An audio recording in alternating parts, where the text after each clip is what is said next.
Today I will show you a surviving story and drama film called Castaway. Spoilers alert. Watch and enjoy. Let's begin. A FedEx box being delivered to a man at the beginning of the film. The gift has an angel wings sticker on it, and the receiver claims that it is from his wife, despite the fact that he is already with another lady. Moving on, our primary character Chuck works at FedEx as a system analyst executive. Chuck is really serious about his profession.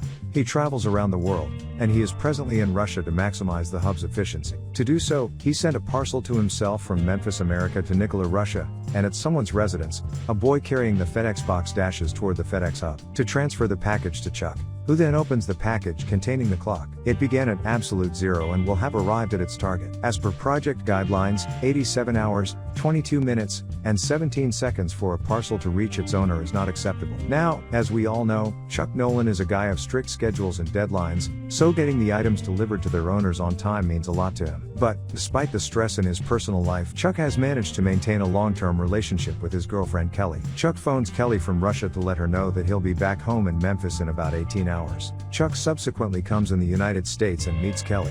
They are a loving couple. The couple then attends the big Nolan family Christmas dinner, when Chuck's brother brings up the issue of marriage between the two. But, while they both laugh and avoid answering the question, Chuck realizes he has to see a dentist since he's getting a toothache while eating. Then, as Kelly is gazing at him, he checks his pager. They both stare at one another, and Kelly realizes what's going on.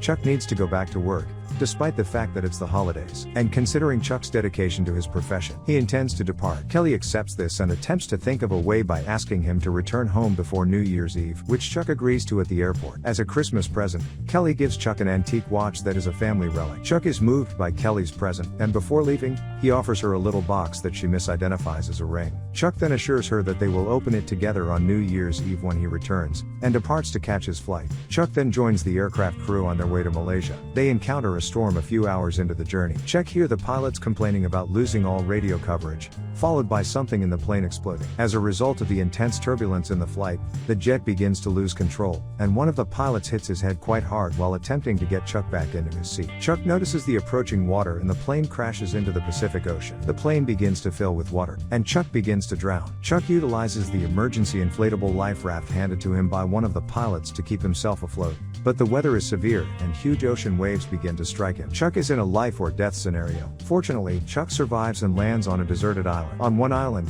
the emergency raft had barely made it. Chuck gets out of the raft and discovers that his watch is still inside, as well as a few FedEx parcels that had washed ashore. He takes up the parcels and finds himself alone for miles ahead, with no other island visible. To attract the attention of any passing planes, he paints a help sign on the ground. He glances at the clock Kelly gave him, and his first day on the island comes to a close. The following day, he discovers a couple additional parcels, as well as coconuts on the island, which he uses to quench his thirst. He continues to explore the island and discovers a cave. He then goes to the top of the island to obtain a bird's eye view of everything. He notices something in the water and rushes down to investigate. But, to his shock, it's the body of the pilot who attempted to save him. Chuck excavates a burial site and lays the pilot's body inside. He provides a resting spot for the guy who attempted to help him, and his second day quickly ends with him not leaving the island. He keeps looking at the picture of Kelly inside the watch she gave him at night. On the third night, he sees a ship far away from the island. He calls out for help, but his voice is too far away for his voice to reach the ship. He flashes the small torch slide at the ship, but it is also of no help in saving his life. Chuck packs his belongings and boards the damaged draft in the hopes of reaching the ship,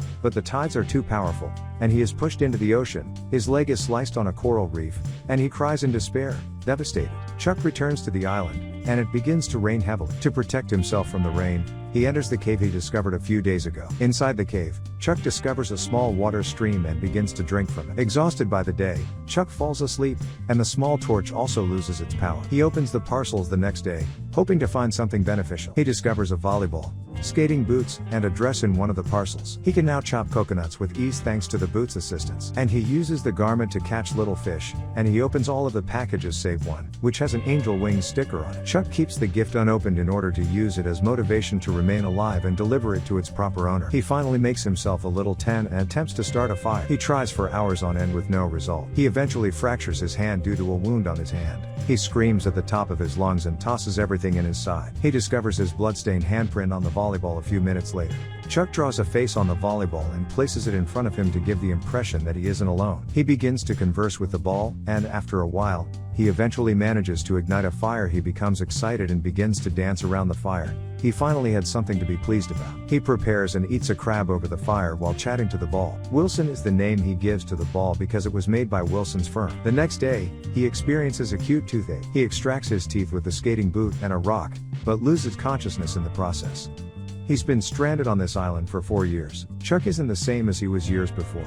His hair and beard have grown significantly, and Wilson has also changed significantly during his stay on the island. Wilson has become an essential part of his life, which has kept him going in certain ways. He hears a disturbance one day while resting in the cave, and when he walks out to investigate, he finds a shattered piece of a plastic door and carries it with him. Chuck considers what to do with the shattered piece of plastic door. Finally, Chuck realizes what he can do with it. Chuck has made a monthly chart to figure the time. They are now in February, and Chuck informs Wilson that they are leaving in April, when the seas will be in their favor. Chuck makes preparations to leave the island, and after 2 months, he begins to build a wooden raft to escape. He also creates ropes out of tree skins and uses them to connect the forests. When he runs out of rope, he uses cassette reels to bind those woods together, but he still needs more rope. He climbs the island to fetch extra rope for the raft. We can see here that Chuck had almost given up on his life after 4 years and was contemplating suicide. Chuck, on the other hand, did not, and now he uses the rope and puts the plastic sheet in his raft in such a way that it sails. The moment has finally arrived. Before boarding his ship with Wilson, Chuck leaves a message on a rock. Chuck begins to roll the raft to rescue it from the powerful waves. He battles the waves and succeeds to keep the raft afloat. Chuck believes he has overcome all obstacles. He is pleased, and he spends more days on that raft in the hope that it would sail him back to his home. But he has no idea that further troubles are on their approach. He doesn't have a sip of water, and perhaps he doesn't have food to eat, so he drinks the rainwater gathered in his fury, and he begins to catch fish to eat. Then, one night, it begins to pour severely, and Chuck clings to the raft for dear life. When the storm passes, the raft is in poor shape, and Chuck is unable to locate Wilson. He begs for the ball, his sole companion for the past 4 years. Chuck begins to fear, and suddenly he notices Wilson floating away from the raft. He dives into the sea in order to save Wilson. He reaches out with one hand to grasp Wilson and the other to retain hold of the raft. The raft's rope keeps slipping out of his grasp, so Chuck has come to a halt in order to retrieve it. But in the process, Wilson has moved further away from Chuck. He tries and tries, but he simply can't get to Wilson. In the end, Chuck loses hope of bringing him back in, tears in agony at the loss of his only buddy he had during his 4 years on the island. Wilson is gone, and the raft is shattered. Chuck seemed to be out of options. Chuck becomes ill and is unable to move.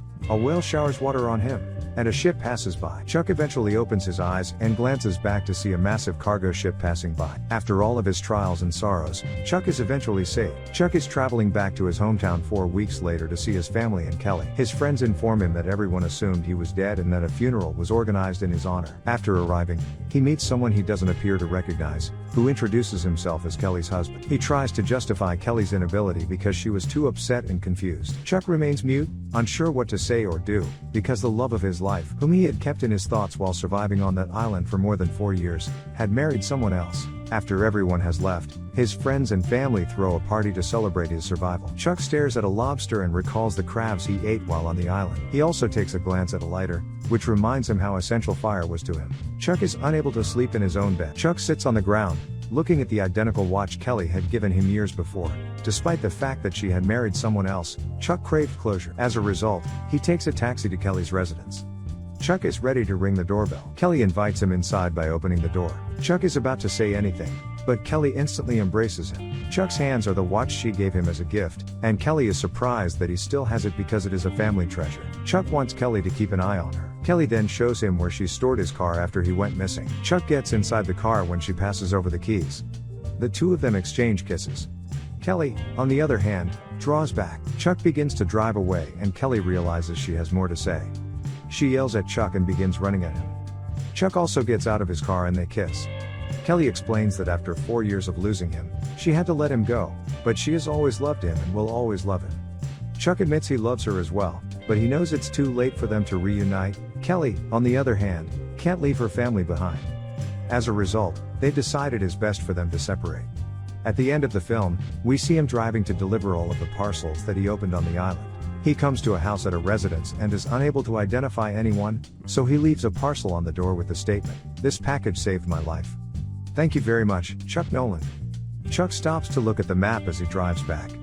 He's wondering where to go next. Then a woman pulls over to the side of the road and asks if she can assist him.